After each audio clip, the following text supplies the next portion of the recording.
யூடியூப்ல சாதிக்கணும்னு நினைச்சிட்டு இருக்கக்கூடிய தமிழ் பேசும் அனைத்து உள்ளங்களுக்கும் என் அன்பார்ந்த வணக்கம். நம்ம இன்னைக்கு என்ன பார்க்க போறோம்? நான் தொடர்ந்து யூடியூப்ல வீடியோ போட்டுக்கிட்டே இருக்கிறேன், டெய்லி போட்டுக்கிட்டே இருக்கேன், கன்சிஸ்டன்சியா வீடியோ போட்டுக்கிட்டே இருக்கிறேன். அப்புறம் ஏன் எனக்கு வியூஸ் போகல, சப்ஸ்கிரைபரும் ஏறல? இது என் மேல தப்பா இல்ல இந்த யூடியூப் மேல தப்பா, என்னதான் நடந்துட்டு இருக்கு அப்படின்ற ஒரு குழப்பம் உங்களுக்குள்ள ஓடிக்கிட்டே இருக்கலாம். கவலையே படாதீங்க, இந்த வீடியோ ரொம்ப தெள்ள தெளிவா நான் அதை சொல்லியிருக்கேன். நான் யூடியூப்ல கிட்டத்தட்ட வந்துட்டு 8 வருஷத்துக்கு மேல இருக்கிறேன். எனக்கு பாத்தீங்கன்னா ப்ளே பட்டன் அப்படின்றது யூடியூப்ல கொடுத்துருக்காங்க. ப்ளே பட்டனோட ரிவ்யூ அப்படின்றது நான் ஆல்ரெடி போட்டுட்டேன் எஸ்டர்டே. அதை பார்க்கலைன்னா மறக்காம போய் பார்த்துடுங்க. பிகாஸ் இதெல்லாம் சொல்றதுக்கு எனக்கு என்ன ரைட்ஸ் இருக்கு, எனக்கு என்ன உரிமை இருக்கு அப்படின்றது உங்களுக்குள்ள ஒரு கேள்வி வரலாம். நீ ஏன் 600-700 சப்ஸ்கிரைபர் தான் வச்சிருக்கிற, எப்படி நீ இதை பத்தி பேசுற அப்படின்ற மாதிரி ஒரு கேள்வி உங்களுக்குள்ள வரலாம். அந்த கேள்வி வரக்கூடாது அப்படின்றதுக்காக தான் ஸோ இந்த ஒரு விஷயத்த நான் உங்கள்கிட்ட சொல்லிடுறேன். ஏன்னா நம்ம ஒரு விஷயம் கத்துக்கிறோம்னா அவங்க அதில் எக்ஸ்பர்ட்டா இருக்கணும் இல்லைங்களா, அதுக்காக தான். சரி, ஓகே கைஸ். அதாவது ஒரு யூடியூப்ல நம்ம வீடியோ போடுறோம், முதல்ல யூடியூப்பை புரிஞ்சுக்கோங்க.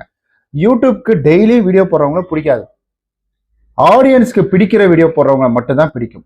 யூடியூப் டெய்லி நீங்க வீடியோ போடுறீங்க, கன்சிஸ்டன்சியா வீடியோ போடுறீங்க அப்படிங்கிறத புஷ் பண்ணாது. ஸோ நீங்க ஒரு வருஷத்துக்கு அப்புறம் ஒரு வீடியோ போனீங்கன்னா புஷ் பண்ணும், ஆனா அந்த க்ரோத் இருக்காது உங்க சேனலுக்கு. ஆடியன்ஸ் உங்க மேல நம்பிக்கை வைக்க மாட்டாங்க. யூடியூப்பை நம்ம நிறைய விதமா புரிஞ்சுக்கணும். யூடியூப் அப்படின்றது வந்துட்டு ஒரு ஹியூமன் தான். ஸோ ஹியூமன், ஆர்டிஃபிஷியல் ஹியூமன் அப்படின்னு சொல்லிடலாம். அதை நம்ம கரெக்டாக புரிஞ்சுக்கணும்.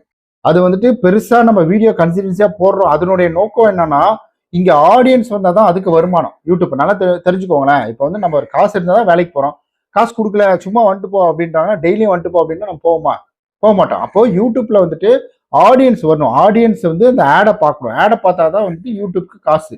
ஸோ யூடியூப் வந்து அந்த ஆடை பார்த்து பை பண்ணணும், அதை கம்பெனிக்காரங்களாம் வந்து காசு அப்படின்றது கொடுக்குறாங்க. அதனால தான் இது எல்லாமே நடந்துட்டு இருக்கு.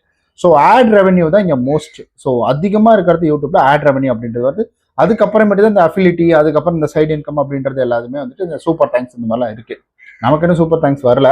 ஸோ இந்த மாதிரி விஷயங்கள் அப்படின்றதுலாம் 1 by 1 இருக்கு. அப்போ யூடியூப்ல வீடியோ போடும் பொழுது நம்ம தினசரி கவனிக்க வேண்டிய விஷயம் என்ன? ஸோ நம்ம பண்ணக்கூடிய தப்பு என்னன்னா, ஒரே ஃபார்மட்ல பேசுறது. நீங்க ஒரே ஃபார்மட்னா, இப்போ நான் உட்காந்து பேசிட்டு இருக்கிறேன், இந்த மாதிரி ஒரே ஃபார்மட் அந்த மாதிரி நினைச்சிட கூடாது.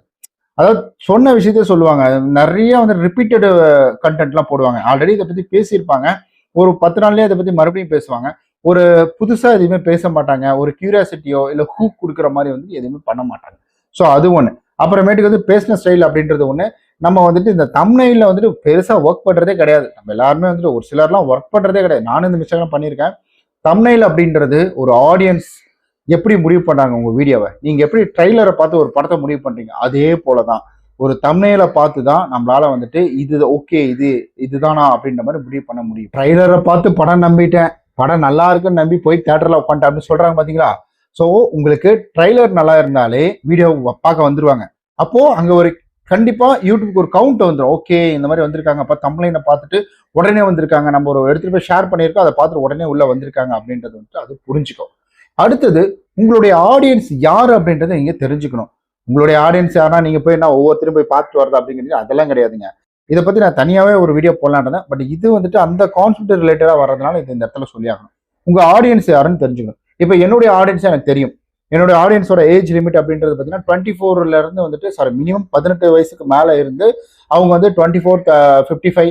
ஸோ வந்துட்டு மேக்ஸிமம் வந்துட்டு 60 வயசுக்குள்ள என்னுடைய ஆடியன்ஸ் அப்படின்றது இருக்கிறாங்க.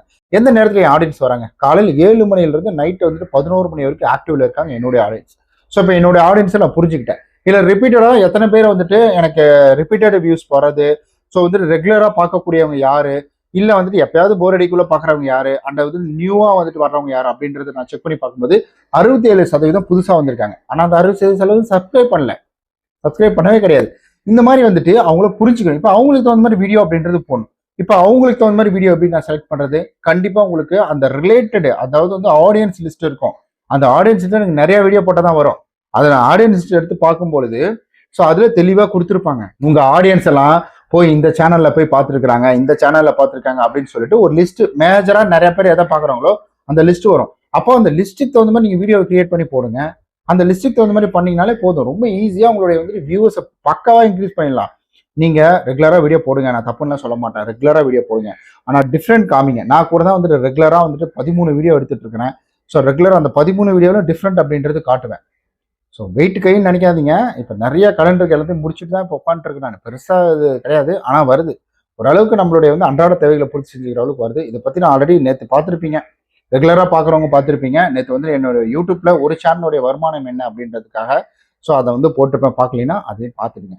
ஓகே, இந்த மாதிரி வந்துட்டு ஸோ நம்ம ரெகுலராக போடுறது ஓகே தான், ஆனால் அதில் டிஃப்ரெண்ட் காமிக்கணும், தம்ப்நெயில்ல டிஃப்ரெண்ட் காமிக்கணும், நீங்க வீடியோக்குள்ள டிஃப்ரெண்ட் காமிக்கணும், ஒரே டோன்லயே பேசுறது இதெல்லாம் இருக்கவே கூடாது. இதெல்லாம் பண்ணீங்கன்னா வரமாட்டாங்க. ரிப்பீட்டட் ஆடியன்ஸ் அப்படின்றது வரமாட்டாங்க. புதுசா வர்றவங்க வருவாங்க, அப்படியே பார்த்துட்டு போயிடுவாங்க.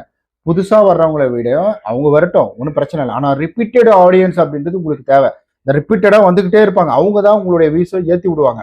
இப்போ தொடர்ந்து வந்துட்டு இப்போ ஒரு ஒரு நீங்க போட்டோன்னு ஒரு 1000 பேர் பாக்குறாங்கன்னா அது டக்குனு அதுதான் உங்களுக்கு ரீச் அப்படின்றது கொடுக்கும். அந்த 1000 பேர் பார்த்துட்ட உடனே உங்களுக்கு எடுத்துட்டு போயிட்டு வந்துட்டு ஒரு 1000 2000 பேருக்கு புதுசா இருக்கிறவங்களுக்கு போய் அதை ஷேர் பண்ணி கொடுக்கும்.